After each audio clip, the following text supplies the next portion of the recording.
కంటే ముందు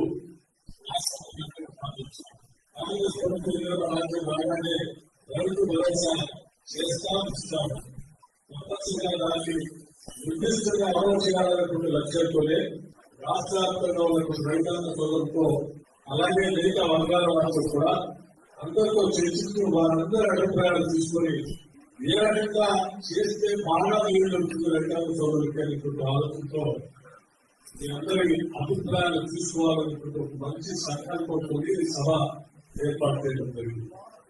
మామూలుగా ప్రభుత్వ పరంగా ముఖ్యమంత్రి గారు రేవంత్ రెడ్డి గారు కానీ వ్యవసాయ శాఖ మంత్రిగా ఉమ్మడి నాగేశ్వరరావు గారు కానీ రెవెన్యూ శాఖ మంత్రిగా పొంగల్ శ్రీనివాస్ రెడ్డి గారు కానీ లేకపోతే రూరల్ డెవలప్మెంట్ పంచాయతీరాజ్ మంత్రిగా ఉన్నటువంటి సీతక్క గారు కానీ ఇతర మంత్రివర్గ సభ్యులు కానీ మామూలుగా నేను ఎటువంటి నిర్ణయం చేయలేదు, చేయాలని కూడా ఆలోచన చేయట్లేదు.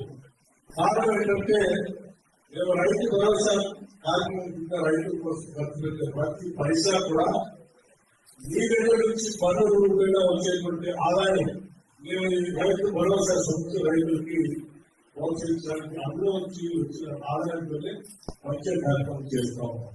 అన్ని జిల్లాల ఆలోచనలన్నింటినీ తీసుకొని క్రోడీకరించి అంతమంగా చట్టసభలో శాసనసభలో పెట్టి రాష్ట్ర వ్యాప్తంగా రైతులు ప్రజలందరి ఆలోచనలు ఈ రకంగా వచ్చాయి.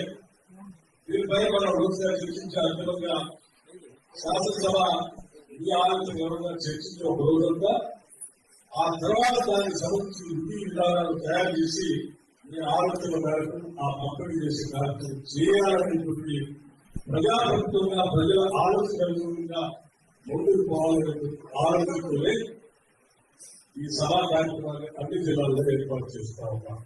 అసలైన తొలి వెలుగు. ఫాలో వాట్సాప్ @తొలి వెలుగు అఫీషియల్.